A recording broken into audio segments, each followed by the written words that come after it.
Bob Gibson fought a lot of battles. He fought childhood diseases, racism, and even a random motorist when he was a senior citizen. But the last battle he fought was the only one he couldn't win, and it cost him his life. No one was as intimidating on the mound as Bob Gibson. Players said Bob was so mean he would throw at his own grandmother if she was crowding the plate.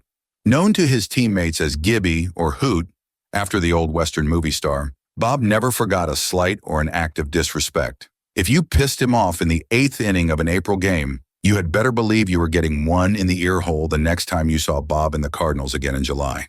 Though he stood 6 foot 1 inch tall and weighed an even 200 pounds, those unlucky enough to get hit by a Gibson fastball would have sworn he stood 10 feet tall and weighed at least 500 pounds. Batters say the part that was even worse than actually getting hit by Bob was the glare. He would tug his cap, narrow his eyes to squint, and stare at the batter intently. Said one unfortunate victim, "When you got the glare, that's when you knew it was coming. And believe me, hitting the ball was the last thing on your mind. Whenever I got the glare, all I was thinking about was whether or not my wife remembered to mail the health insurance check." Bob didn't confine his anger to the baseball field or, for that matter, his playing days. In fact, Bob was still out there kicking butt and taking names well after the time he was collecting Social Security and should have been watching Wheel of Fortune and eating dinner at 4:30 in the afternoon. But if you think that's how Gibby spent his golden years, it's clear you don't know Bob. After all, how many 66-year-olds do you know that would chase a stranger for 10 miles at breakneck speeds on the highway just so he could sucker punch the guy when he pulled over to get gas? Here's how it went down. Bob was picking up his new Jaguar from an Omaha car dealership on a Friday afternoon. As he was leaving the dealership, he pulled into traffic and cut off a driver named Miguel Sanchez. Miguel didn't care what kind of car it was or that the man behind the wheel was a first-ballot MLB Hall of Famer. All he cared about was getting even and letting the Jaguar driver know that this act of aggression would not go unpunished. So Miguel did what any of us would have done and likely have done under the same circumstances. He sped up, cut in front of Gibson, and slammed on the brakes. "Don't lie, I'm looking at you. Just because you're not proud of it doesn't mean you haven't done it." When Bob had to slam on his brakes to keep from rear-ending Sanchez, his glasses went flying and hit the windshield with enough velocity to break them in half. He honked his horn and flashed his lights, but to no avail. Sanchez sped up, entered the highway, and mashed the accelerator. Gibson ran a red light but remained hot on Miguel's tail. The chase was on. For 10 frantic miles going west on I-80, they weaved in and out of traffic at speeds that sometimes exceeded 100 miles per hour. Remember, this was Friday afternoon rush hour on a jam-packed major interstate freeway. Finally, Sanchez was able to get some space between them and yanked the wheel violently to the right as he cut across 3 lanes of traffic and fishtailed onto the exit ramp. He breathed a sigh of relief to be rid of the crazy man in the Jag, who looked like he had murder in his eyes whenever he caught a glance of him in the rearview mirror. But as Sanchez pulled over to get gas, he had no idea he wasn't out of the woods yet. Not only was he not out of the woods, he hadn't even entered the woods yet. It was like he was just arriving at the parking lot with a sign with an arrow pointing that said, "Woods this way." As Miguel was filling his tank, he heard a noise behind him. He turned just in time to see the man from the Jag with that wild look in his eyes. That was the first thing to go through his head. The next thing to go through his head was a vicious left-right combination from Gibson that rocked Sanchez and opened up a gash over his eye that required 6 stitches to close. Now the brawl was on. Sanchez got to his feet and tackled Bob like a batter charging the mound. Not only that, but they knocked the nozzle out of his car, and it continued to spew gasoline on the ground, covering the combatants as they wrestled around on the ground like Kurt Angle and John Cena. The scuffle finally came to an end when a couple of bystanders, who apparently had no regard for their own health or safety, stepped in to break it up. Bob stood up, brushed himself off, and because he is Bob freaking Gibson, promptly drove away. But one of the onlookers wrote down his license plate number, and the police eventually arrested him at his home and charged him with third-degree assault. Both men pled guilty and received a sentence of community service. Hopefully, nobody threw trash out of their car on the stretch of highway Bob was cleaning. If they did, I'm sure they received the glare and a string of curse words that would have made Bob's minor league manager proud. How about you? Would you have chased the guy who cut you off for 10 miles on the freeway? Or would you have just let it go, figuring one cutoff deserves another, and now we're even? Please let us know in the comments section so we'll know which ones of you to avoid on the road. Gibson continued to live life on his terms right up until the end. In July 2019, Gibson's longtime agent Dick Sitzman announced that Gibson had been diagnosed with pancreatic cancer several weeks earlier and was due to begin chemotherapy. Bob brought the same attitude to his battle with cancer that he brought to everything else. He wasn't going to back down and vowed to kick cancer's butt. Bob fought hard. After chemo came radiation therapy, and after that came every experimental treatment in the book. But in the end, and for the first time in his life, Bob Gibson lost a fight. He had battled for almost a year and a half against that particularly aggressive form of cancer before finally succumbing in October of 2020. And now that we've taken a look at the scrappy senior citizen, let's find out a little bit more about what made Bob Gibson one of the best to ever take the mound. Bob was born in Omaha, Nebraska on November 8, 1935. He was the youngest of 7 children and learned to be a fighter at a very young age. Besides fighting his siblings, he had to literally fight for his life after contracting asthma and rickets as a small child. He recovered in time to become an outstanding athlete, and Bob's brother, who was 15 years his senior, coached him in baseball at the local rec center. The young Gibson was a gifted switch hitter who was lean and fast and could hit for average with a fair amount of pop. He caught and played shortstop, pitching only occasionally. In 1951, the Monarchs became the first black team ever to win the American Legion City Championship. Bob was selected to the All-City team as a utility player. As he set to enter high school, Gibson was looking forward to continuing his baseball career at the high school level. But even though Omaha largely avoided a lot of the overt racism and Jim Crow laws of the South, discrimination and racism were still a part of life for minority communities everywhere in America in the 1950s. And young Bob was about to encounter it in a big way. Gibson was not allowed to try out for the baseball team during his junior year. Supposedly, it was because he had reported a day late for tryouts. Only years later did he discover the truth. In reality, he had been excluded because the coach at that time did not allow blacks on the team. While disappointed, he refused to let one old racist coach's outdated opinion keep him down. Instead, Bob decided to run track. Always the gifted athlete, he set an Omaha indoor record in the high jump and also participated in the broad jump and sprint relays. The next season, there was a new baseball coach in place, and Gibson joined the team, playing the outfield and pitching. He finished second in batting average among city players at .368. Tech won the inter-city tournament, and Gibson was selected to the all-city team as a utility player. But basketball was always Gibson's first love, and after high school, he received a full athletic scholarship to Creighton University to play basketball. Indiana was his first choice, but he was turned down and they sent him a letter stating their Negro athlete quota had already been filled. Once again, racism rears its ugly head. To say Bob has a good career at Creighton would be a massive understatement. All he did was become the university's all-time leader in points per game and third in total points. Gibson's basketball jersey number 45, is one of only 6 that have been retired by the Blue Jays.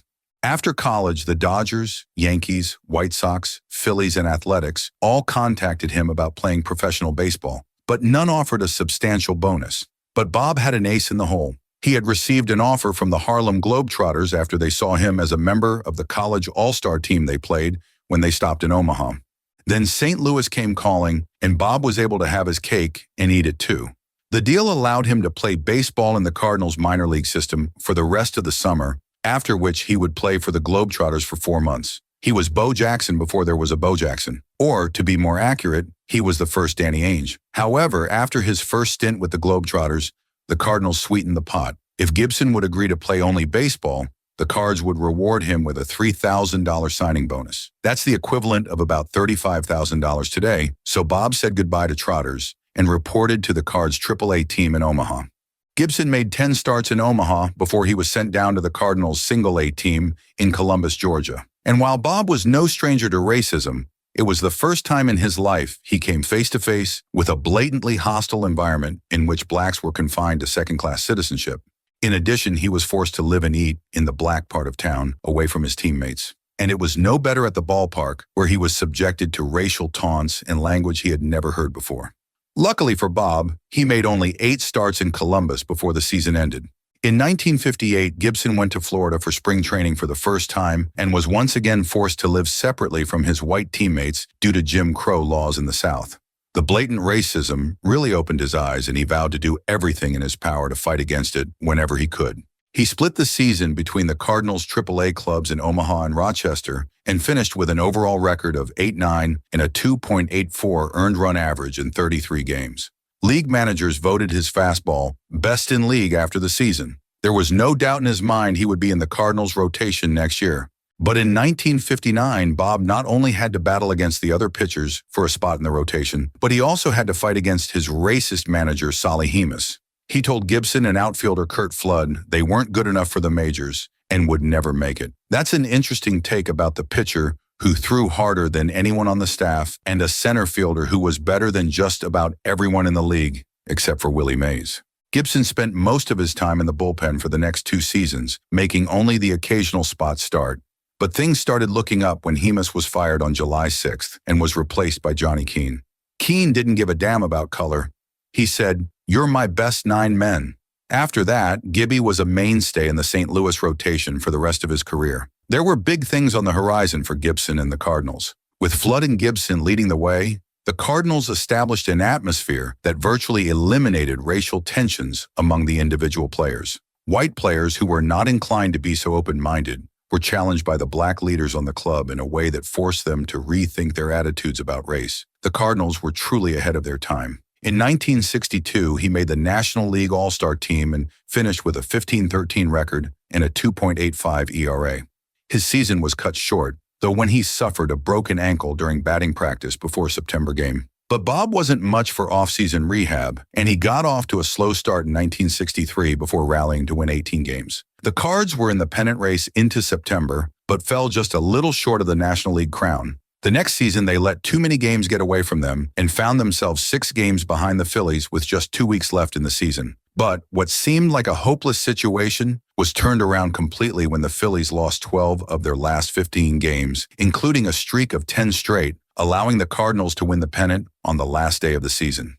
Gibson pitched 4 innings of relief that day against the Mets to get the win, his 19th of the year. The Cardinals took the series from the Yankees in 7 games, with Gibson picking up a crucial win in Game 5 when he went all 10 innings and gave up just 2 runs. He took to the hill again in Game 7, picking up the clinching win and giving St. Louis their first title in 18 years. And for his remarkable run, Bob was voted World Series MVP. Despite Gibson winning 20 and 21 games in the next 2 seasons, the Cardinals saw their hitters start to get old and not produce as they had earlier. St. Louis finished 6th and 7th in the National League standings, and it was beginning to look as if the Cardinals, just like the Knack or Eagle-Eye Cherry, were going to be one-hit wonders. Then in 1967, boosted by some new bats and a rejuvenated pitching staff, St. Louis ran away and hid from the rest of the National League, winning 101 games and finishing 10.5 games ahead of second-place Giants. In addition, Gibson proved once again he was not only tougher than you, but he was tougher than anyone you ever met.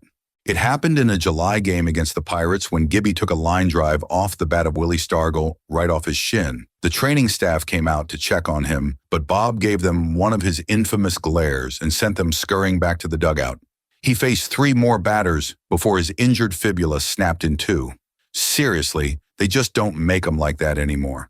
He returned in time to notch 3 complete game victories in the World Series, once again taking home MVP honors as the Cards beat the Red Sox in 7 games. Gibson was riding high, but he had no idea 1968 would see him have arguably the best season of any pitcher in history, and leading to rule changes that would forever alter the way baseball was played. Bob finished the 68 season with a record of 22-9 and a 1.12 ERA, the lowest earned run average of any pitcher since the dead ball era, and a mark many baseball experts believe will never be broken. He had a streak of 47 scoreless innings and tossed 28 complete games, including 13 shutouts. And just in case you're not impressed yet, there were 19 complete games thrown in 2024. Total, 30 teams, over 250 starters, 19 complete games. 3 pitchers had 2 and 16 others had 1. Like I said, there was only one Bob Gibson. The 1968 World Series saw the Cards square off against the Detroit Tigers in an epic clash for the ages. The Tigers had their own pitching phenom in Denny McLain, who had just won 31 games, becoming the first and only 30-game winner since Dizzy Dean did it in 1934.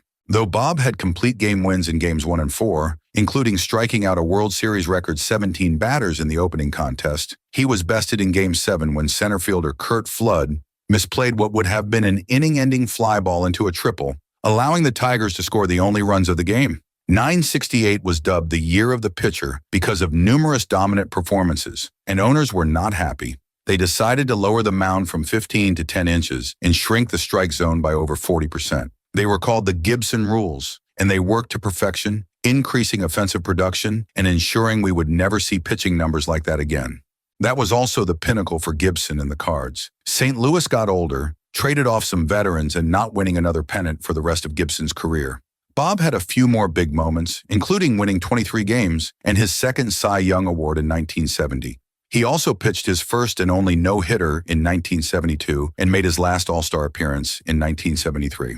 Bob lasted 2 more years, but after being relegated to the bullpen in 1975, retired abruptly before the Cardinals left for their final road trip of the season. You gotta admit, that is a very Bob Gibson way to go out.